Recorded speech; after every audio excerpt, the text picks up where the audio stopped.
भट्ट की चुटकानी उत्तरांचल की famous dish black soybean या भट्ट की दाल से बनती है। चलिए बताएं कैसे बनाया। आप भी हमारे चैनल को सब्सक्राइब नहीं करा है अब तक तो कर दीजिए, बगल वाली घंटी दबा दीजिए ताकि लेटेस्ट नोटिफिकेशंस मिलती रहें आपको हर नए वीडियो की। और अगर आपको ये पसंद आए तो थम्स अप भी दीजिए। चलिए बताएं कैसे बनाया। Foodies welcome. आज हम बना रहे हैं उत्तरांचल की फेमस डिश भट्ट की चुटकानी। भट्ट की दाल देखिए कुछ इस तरीके की होती है, इसे ब्लैक सोयाबीन भी कहते हैं। ये जो टूट गई है वो इस तरीके से दिख रही है जैसे चने की दाल होती है। वैसे मैं आपको खाली दाल दिखाऊं तो ये देखिए, इसे ब्लैक सोयाबीन कहा जाता है। तो ये मैंने ली है आधा कप। और उसके अलावा यहाँ पर अभी मैं एक हरी मिर्च, 5 से 6 लहसुन की कलियाँ और आधा टेबलस्पून जितना साबुत धनिया, इनको एक साथ कूट लूँगी और फिर इस दाल को बनाना शुरू करेंगे। इससे पहले कि बनाना शुरू करें मैं आपको बता दूं, मैंने इसे पहले धो लिया था अच्छे से ताकि मिट्टी वगैरह इसकी निकल जाए, और धो के फिर इसको सुखा लिया था। तो ये धुली हुई दाल है, आपको पहले इसको धोना पड़ता है। तो धो के सुखा लीजिए इसे थोड़ा सा टाल से या फिर किसी भी न्यूज़पेपर पर थोड़ी सी देर रख कर, और उसके बाद फिर हम बनाते हैं इसको। तो अभी मैं कूट लेती हूँ कोरिएंडर यानी कि साबुत धनिया आधा टेबलस्पून, ये हरी मिर्च और लहसुन, और उसके बाद फिर बनाना शुरू करते हैं। लहसुन, मिर्ची और सूखा धनिया हमने पीस लिया है। अब हम इसमें बाकी मसाले डालकर भी एक पेस्ट तैयार करेंगे। इसके लिए 1 चम्मच हमने पाउडर भी लेना है सूखे धनिए का,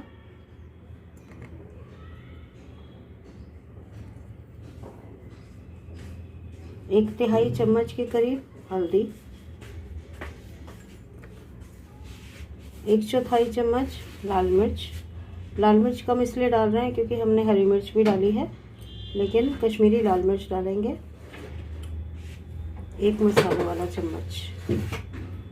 इन सबको थोड़ा सा पानी डाल के मिक्स कर लेंगे ताकि मसाले अच्छे से फूल जाए, और फिर इनको साइड में रख के आगे का काम स्टार्ट करेंगे। अब यहाँ पर हमने रख दिया है घी, 1 टेबलस्पून। घी गरम हो गया है। उत्तरांचल के लोग ज़्यादातर लोहे की कढ़ाई में खाना बनाते हैं।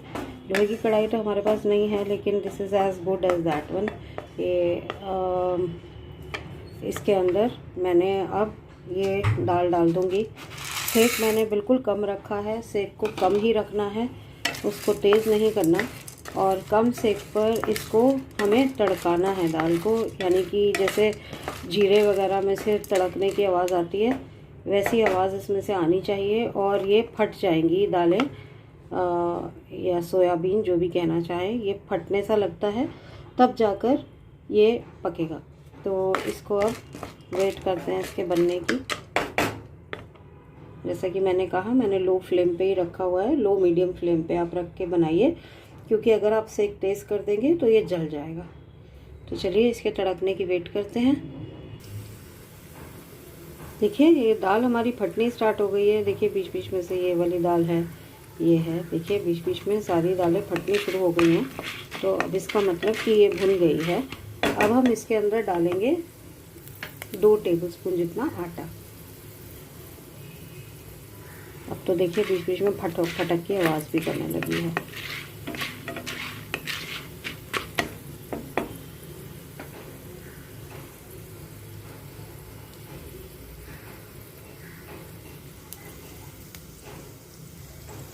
ये देखिए, सुनिए, ये चटकने की आवाज़ जो है यही इंडिकेशन देती है कि ये चटक गई है दाल। मैंने इसीलिए 1 सेकंड और रोक दिया आटा डालने से। ये देखिए किस तरीके से फट रही है और चटक रही है।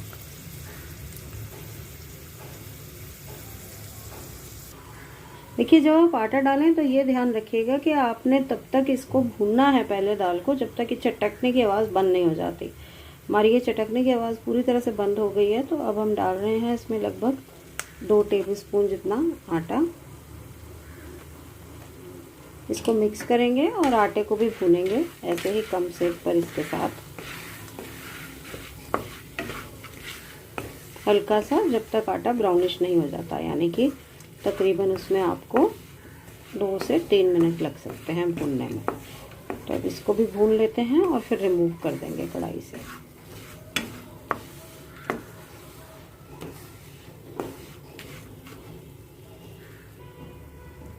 लीजिए, आटे की भी भुनाई हो गई। दाल जब अकेली हम लोग फ्राई कर रहे थे तभी भी जब वो चटकने लगी थी तो दाल की बहुत ही अच्छी खुशबू आ रही थी। और आटा भूनता है तो आटे की भी खुशबू आनी शुरू होती है जब अच्छे से भुन जाता है तो अब ये दोनों फ्लेवर्स, दोनों खुशबू मिलके बहुत ही अच्छी सी खुशबू आने लगी है इसमें से। आप देख सकते हैं कि स्लाइटली ब्राउन हो गया है आटा। तो अब इसको मैं रिमूव करके एक बोल में डाल दूँगी।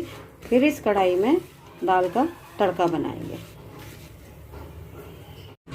तड़का लगाने के लिए मैंने यहाँ पर 1 टेबलस्पून घी डाल दिया है और इसमें सबसे पहले मैं डालूँगी आधा चम्मच जीरा,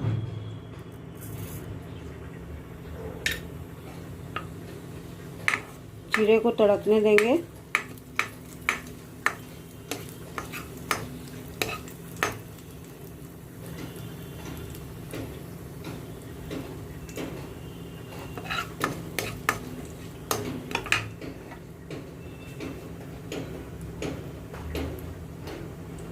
ये जीरा ऑलमोस्ट हो गया। मैं यहाँ पर डाल रही हूँ 1/4 चम्मच हींग और हींग के साथ साथ ही मैं इसमें डाल दूँगी प्याज। ये एक मीडियम साइज़ का प्याज है जिसे बारीक बारीक काट लिया है हमने।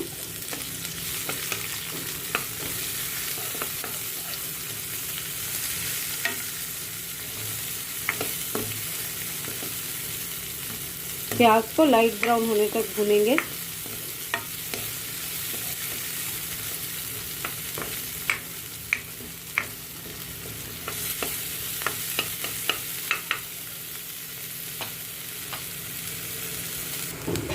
प्याज अपना कलर चेंज करने लगा, हमें इसे बहुत ही ज़्यादा नहीं भूनना है।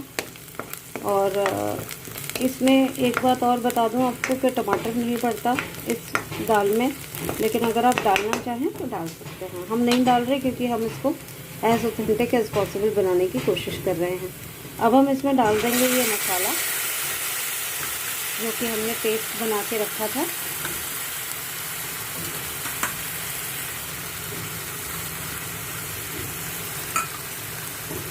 और इसको तब तक भुनेंगे जब तक इसका पानी इवेपोरेट नहीं हो जाता, ताकि मसाले अच्छे से भुन जाए। एक हल्की सी कोटिंग आ जाती है घी की उस पर। ऐसा ज़रूरी नहीं है कि बिल्कुल ऊज आउट करने लगेगा घी, क्योंकि हम इतना ज़्यादा डाल भी नहीं रहे, लेकिन एक हल्की सी घी की कोटिंग आ जाएगी इस पर, तो समझ जाना चाहिए उस वक्त पे कि मसाला भुन गया। देखिए, सारा मसाला इवेपोरेट हो गया और मसाला भुन गया। तो अब हम इसमें डाल रहे हैं ये दाल।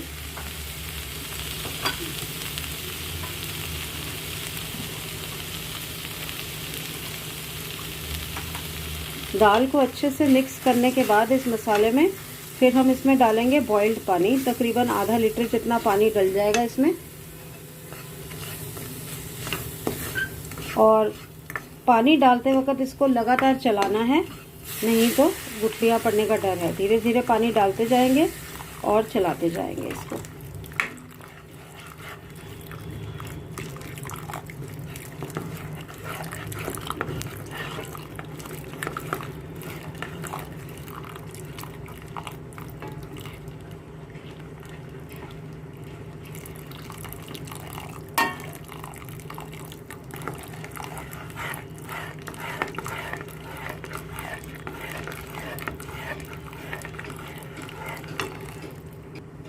ये देखिए, ये इसमें जितना ज़रूरत लग रही थी अभी हमने उतना पानी डाल दिया है और ये पतला भी हो गया है।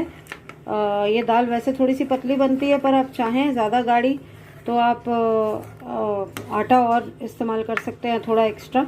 हमने पानी ही अभी थोड़ा सा कम डाला है कि ताकि बहुत सी ज़्यादा पतली ना हो जाए। अब इसको एक बॉयल देना है लगातार चलाते हुए, क्योंकि जैसा कि मैंने कहा कि अगर हम इसको लगातार चलाएंगे नहीं तो गुठलियाँ पड़ सकती हैं, और पानी डालते वक्त भी चलाते रहना पड़ता है, नहीं तो गुठलियाँ पड़ जाती हैं। तो अब इसको बॉईल आने देते हैं। ये देखिए, अभी से ही गाढ़ा होने लग गया, तो मुझे लगता है मैं बाकी का पानी भी डाल ही देती हूँ, एटलीस्ट हाफ। आधा लीटर पानी मैंने निकाल के रखा हुआ था।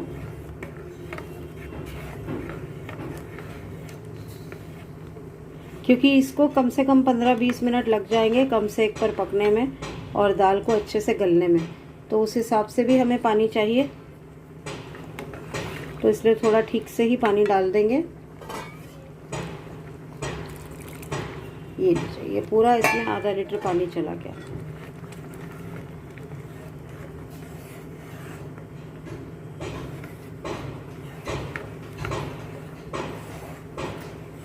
बॉईल भी देखिए आना शुरू हो गया इसमें।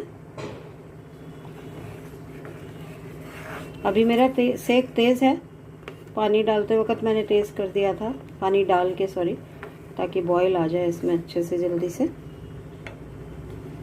अब क्योंकि इसमें बॉईल आने लग गया है तो हम इसको ढककर पकाएंगे कम सेक पर। ये थोड़ा सा जो इसके कटोरी के अंदर मसाला है वो भी निकाल देंगे ताकि अच्छे से मसाला निकल जाए, कुछ भी वेस्ट करने की ज़रूरत नहीं है हमें।